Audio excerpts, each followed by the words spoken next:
Assalamualaikum warahmatullahi wabarakatuh. Perkenalkan, nama saya Yusnita Divandra dengan NIM A0C02310015. Pada kesempatan kali ini, saya akan menjelaskan mengenai pengertian dan mekanisme pemotongan PPh pasal 21 dan PPh pasal 26. Di sini ada pengertian untuk PPh pasal 21 dan PPh pasal 26. Untuk PPh pasal 21 adalah pemotongan pajak atas penghasilan sehubungan dengan pekerjaan, jasa, atau kegiatan dengan nama dan dalam bentuk apapun yang diterima atau diperoleh wajib pajak orang pribadi dalam negeri.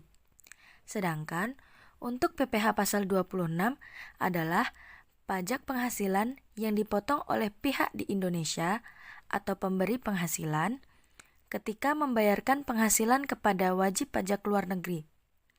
Pajak ini berlaku untuk orang pribadi luar negeri maupun badan luar negeri. Kemudian di sini ada pihak yang melakukan pemotongan untuk PPh pasal 21 dan PPh pasal 26. Untuk PPh pasal 21, pihak yang melakukan pemotongan yaitu pemberi kerja atau perusahaan ataupun organisasi yang membayarkan penghasilan kepada karyawannya. Kemudian ada bendahara pemerintah, lalu penyelenggara kegiatan yang membayar honorarium. Untuk PPh pasal 26, pihak yang memotong pajaknya ialah pihak di Indonesia yang membayar penghasilan kepada wajib pajak luar negeri. Selanjutnya, ada subjek pajak dari PPh pasal 21 dan PPh pasal 26. Subjek pajak untuk PPh pasal 21 adalah orang pribadi yang menerima penghasilan dari pemberi kerja, pemberi jasa, atau pihak lain di Indonesia. Di sini ada rinciannya. Yang pertama ada pegawai tetap, kemudian ada pegawai tidak tetap, penerima jasa, penerimaan penghasilan lain yang berhubungan dengan kegiatan, kemudian ada dewan komisaris dan dewan pengawas, ada mantan pegawai, dan yang terakhir ada ahli waris. Sedangkan untuk subjek pajak PPh pasal 26 adalah wajib pajak luar negeri atau WPLN, baik orang pribadi maupun badan yang menerima penghasilan dari Indonesia, tetapi tidak memiliki tempat kedudukan tetap atau bentuk usaha tetap atau BUT di Indonesia. 1. Ada orang pribadi luar negeri atau wajib pajak luar negeri yang tidak tinggal atau tidak menetap di Indonesia, tetapi memperoleh penghasilan dari Indonesia. Yang kedua, ada badan luar negeri atau badan usaha atau entitas lain yang didirikan di luar Indonesia, tetapi tidak memiliki kedudukan tetap atau BUT di Indonesia, tetapi memperoleh penghasilan dari sumber di Indonesia. Kemudian, ada objek pajak untuk PPh pasal 21 dan PPh pasal 26. Objek pajak PPh pasal 21 meliputi penghasilan yang diterima oleh orang pribadi dalam negeri antara lain sebagai berikut. Yang pertama, ada gaji, upah, honorarium, tunjangan, dan bonus. Kemudian ada imbalan atas jasa yang diberikan oleh tenaga ahli, contohnya seperti konsultan ataupun pengacara. Kemudian ada imbalan kepada bukan pegawai, seperti komisi kepada agen atau freelance. Selanjutnya, uang pensiun atau pesangon. Kemudian ada hadiah atau penghargaan sehubungan dengan pekerjaan atau kegiatan tertentu. Sedangkan objek pajak PPh pasal 26 meliputi penghasilan. Yang pertama, ada penghasilan yang dibayarkan kepada WPLN, yaitu dividen, royalti, sewa, imbalan jasa, hadiah, dan penghargaan. Kemudian ada pensiun, keuntungan karena pembebasan utang, bunga, dan diskonto. Kemudian, ada penghasilan dari penjualan atau pengalihan harta di Indonesia. Lalu ada penjualan saham oleh WPLN, premi asuransi atau reasuransi. Yang terakhir ada laba atas BUT atau Branch Profit Tax.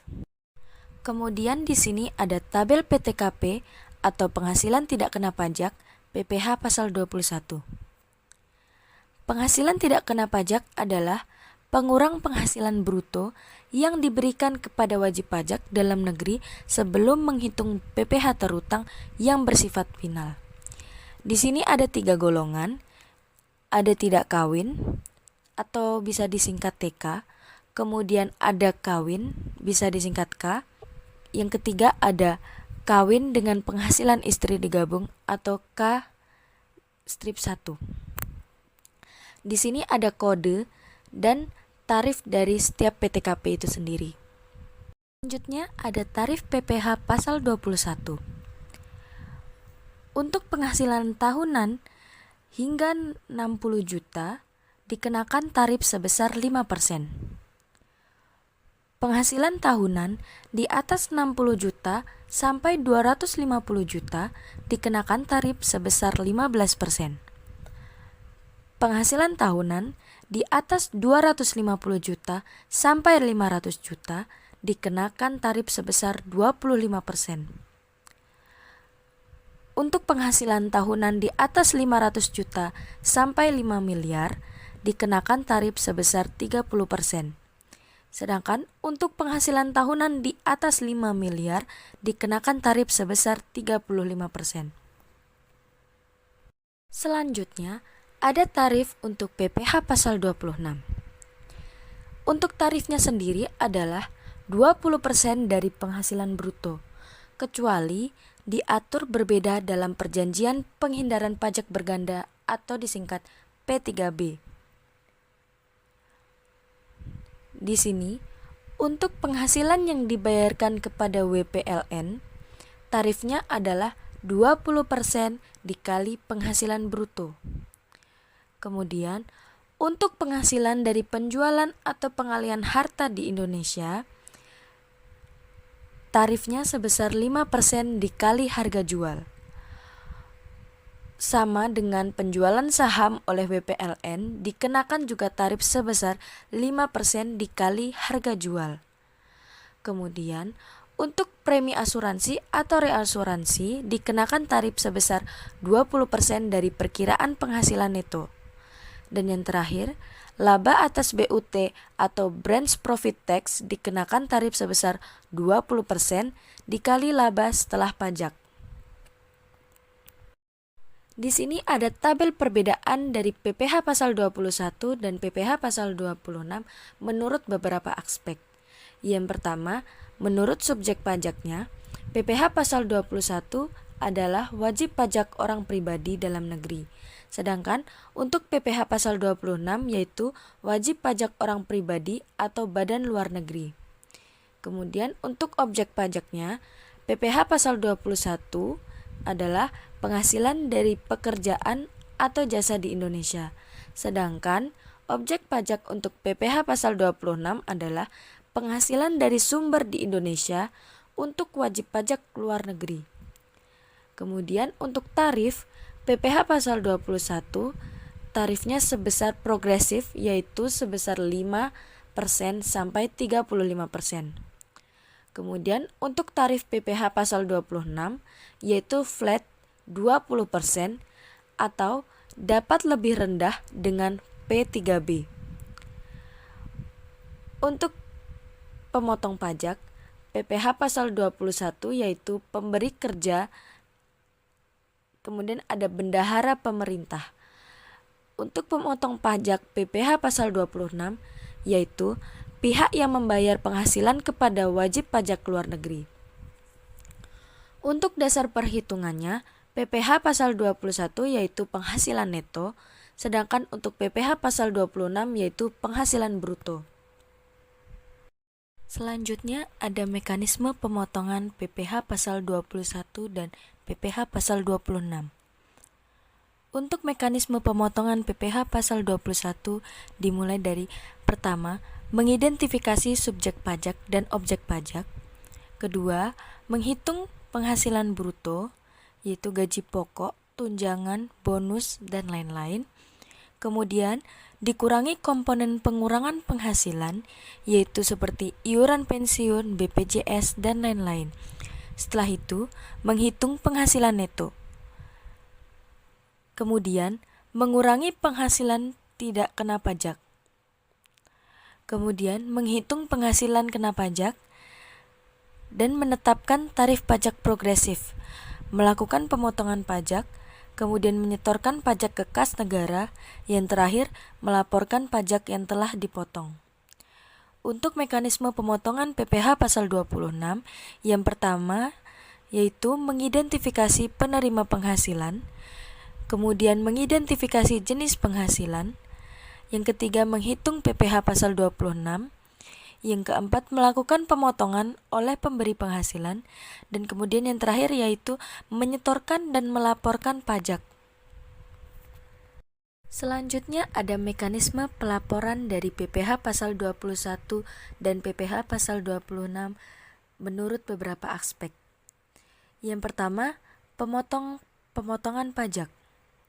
Untuk PPh pasal 21 dipotong dari penghasilan karyawan, yaitu gaji, tunjangan, honorarium pada saat pembayaran.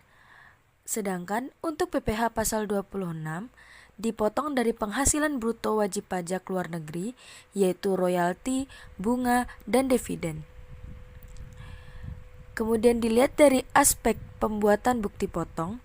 Untuk PPh pasal 21, pemotong pajak wajib membuat bukti potong untuk setiap penerima penghasilan menggunakan formulir yang sesuai. Sedangkan untuk PPh pasal 26, pemotong pajak wajib memberikan bukti pemotongan kepada penerima penghasilan luar negeri. Yang ketiga, yaitu penyetoran pajak.